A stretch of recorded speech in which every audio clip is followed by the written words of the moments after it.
all one or two of you have got. It's a beautiful. Well, it's not really. It's a kind of cold day. About 43 degrees Fahrenheit here in the parking lot this morning. Uh, okay, so now, how much time later they've said, well, Rana Sethu is joining up with Millie Gibson, even though they've not filmed any location shooting together. Unless it was all behind doors in studio. So I can't wait to see what this, the second season has in store. Because, like I said, there's a part of me that thinks this is probably a snow job.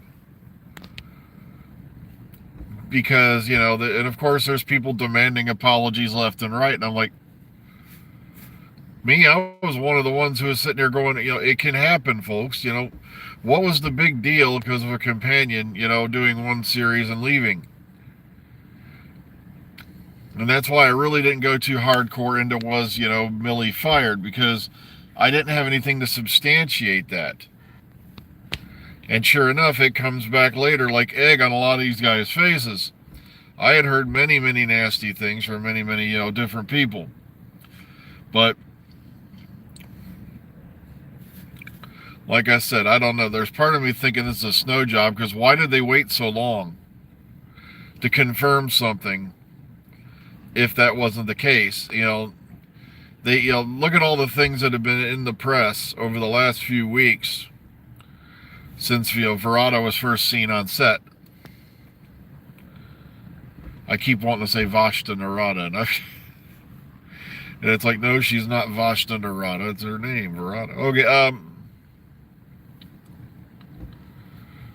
that's why I didn't really want to go into it, because I didn't have any proof one way or the other. And the problem is, everybody jumps on this bandwagon.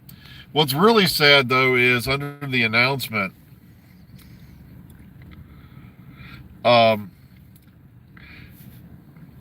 somebody put, so I take it the DEI score has gone up.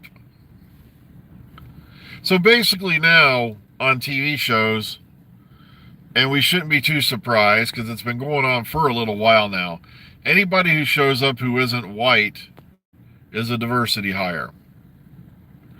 I'm like, what?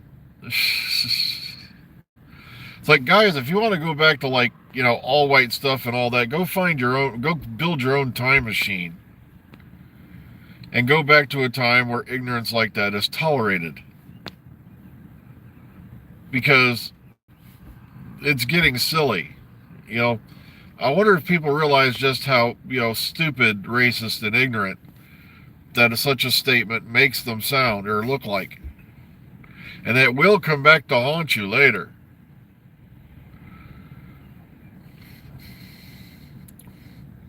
It will. That's why I'm shocked with a lot of these guys who are now media sensations. It's only a matter of time for somebody goes back, digs up some social media post from somewhere, and congratulations, yeah, you've ruled Snake Eyes, you're out. If you've ever seen that movie, you know what I'm talking about. Gary Sinise, Nicolas Cage, not too bad a flick. But, come on, there are people who've been strung up by their ears for stuff they posted a decade before.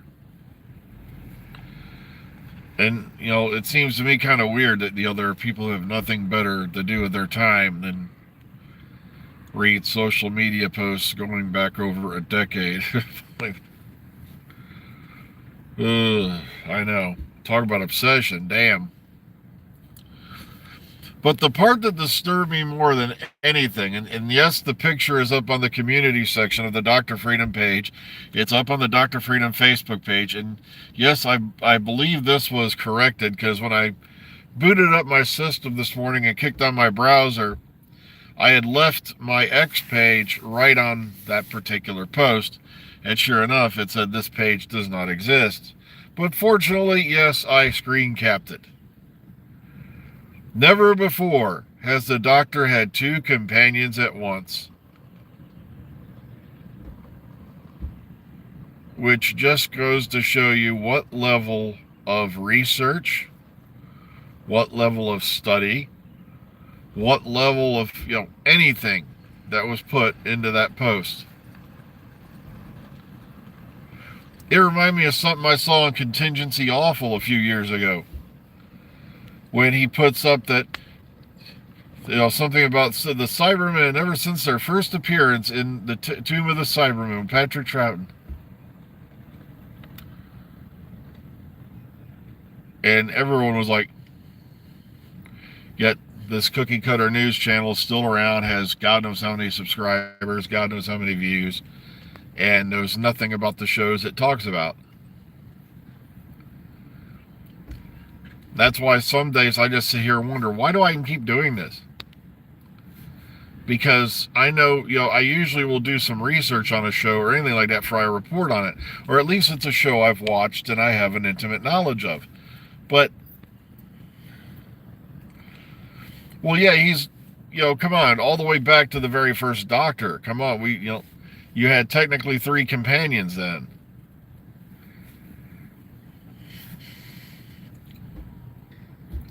The Doctor's had many times where he's had more than one companion in the TARDIS.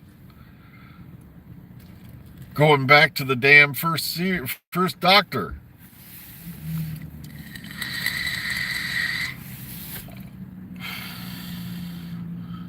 Never before has the Doctor had 2 companions at once. Unless they're meaning something else. Oh, okay. Dun, dun, dun. But I couldn't believe that. I'm like, what was in your mind when you typed that? Because just type Doctor Who and companions on your Google search. Come on. Yeah, like people kept like, are you kidding me? The 5th Doctor had how many companions? You had Nyssa, Tegan, and Adric. You had 3 companions at once for a while there.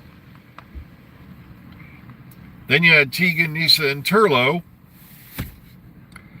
And do you really want to mention Chameleon? Because he kind of was there and not there. But I know, I try to remain optimistic. Like I said, I keep reminding myself I'm not really doing this for views. I'm not really doing this for popularity.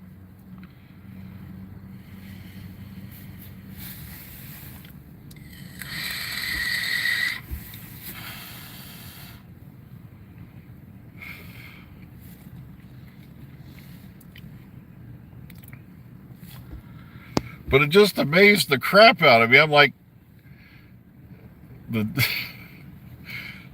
oh man, I just couldn't get over it. I'm like, did you really just type that? And I think they tried to sweep it over later. I'll have to go back, on X again and double check because, like I said, I had to be up for work this morning, and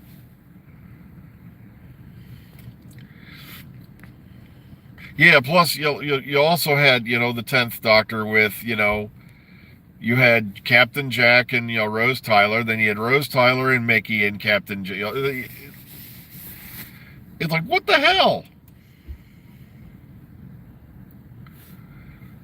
Oh. But apparently, the 2 seconds of thought that would have spared this person this calamity, just did not happen.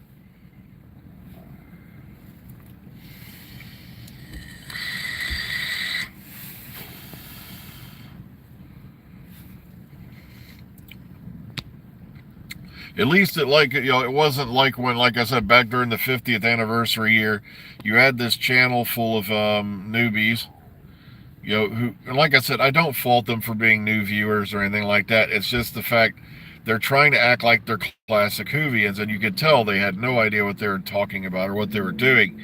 And then, now let's talk about the, give me a minute. They were, I think it was The Face of Evil, which introduces the Doctor's new companion, Leela, an alien warrior of the Sevateem race. That one I will never let go. I will never let that go. Sadly, okay, someone goes, what does SJW stand for? Social Justice Warrior. And I had no idea what that even stood for until the 13th Doctor era rolled around. And I finally looked it up because I got tired of hearing it. I'm like, what the hell is this nonsense? Just like, the guys who say woke so many times, it's like, I was halfway tempted just to, if I wanted to waste my time, I should have went through some of these channels and collected all the different ways they said woke and turned it into a Christmas tune like the barking dogs. Doing jingle bells. Woke, woke, woke, woke, woke, woke, woke, woke, woke, woke, woke. Get, two of these idiots are on Piers Morgan not long ago. One just hit 1 million subscribers for being an anus.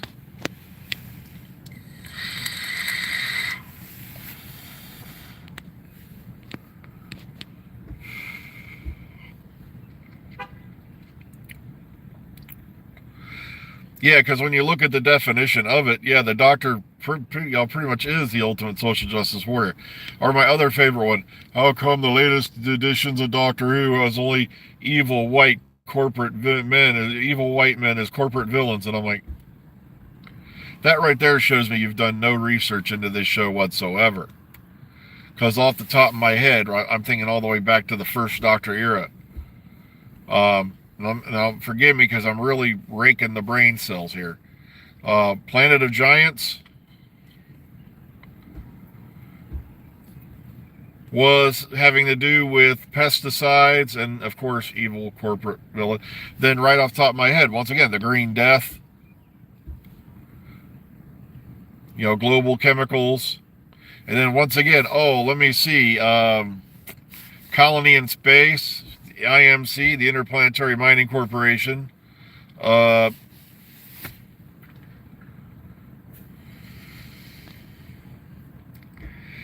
virtue signaling. The Doctor's been virtue signaling for 60 years. Just about. Yeah, it's coming up on it. Actually, it has been 60 years. 61 years now. Oh, goodness gracious.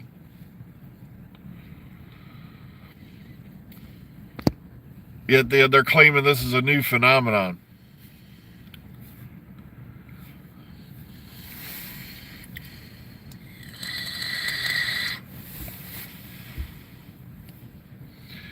Oh, goodness gracious. Like I said, I don't know what to do with these guys anymore. Other than just do what I usually do. After I get sick of hearing it so many times, I start, and if they pop up on my, my feed, I just simply click the little thing next to their video and then hit not interested.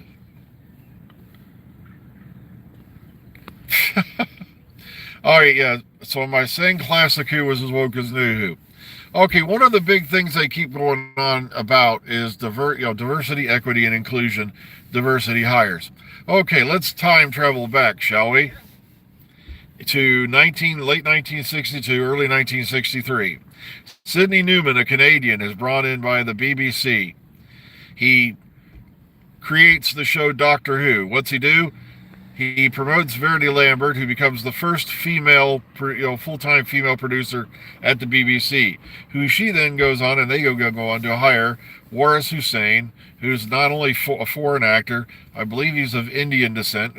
Look it up if I got it wrong. I'm going off the scraping the brain cells again. And also, I believe he's a gay man. Hello? Not to mention the whole nonsense with, like I said, the female doctor. It can't be canon. It is not canon. I will not accept it. Sidney Newman made everyone keeps flashing back to when Tom Baker jokingly said something in 81 about the next person being female, and it caused a big hoo-ha. What should have caused a bigger hoo-ha was in 86.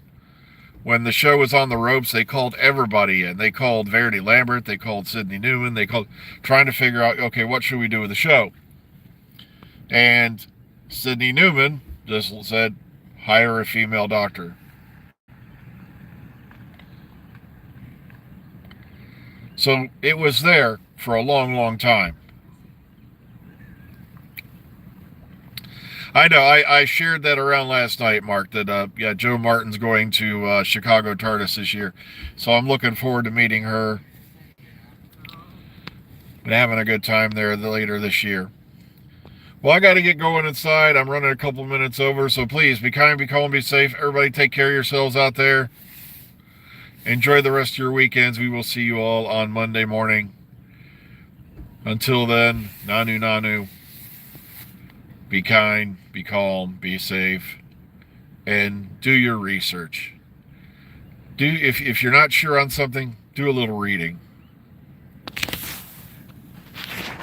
All right, take care, everybody. Let's see if I can find the button again. Hang on.